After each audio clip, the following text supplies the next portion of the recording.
Hello, good afternoon. Good afternoon, sir. Tell me about yourself. My name is Sanjeeb Lama. I am 21 years old. I live in Kapan, Nepal. Okay, Mr. Sanjeeb. What is your qualification? I am class 10 pass. 10 pass. Are you married or single? I am single. You are single. So, how many members are there in your family? I have three. 3 members. Do you have any work experience? Yes, I have. My work experience is in hotel line in Dishwasher. I have worked there for 3 years.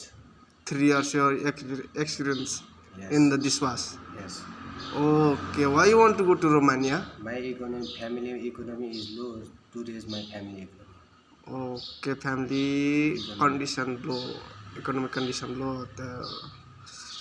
Okay, do you work 10 hours for days and 6 days in the week? Is that okay?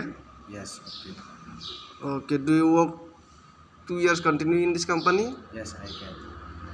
Okay, if you get opportunity for another company, so you apply in the another company? Yes.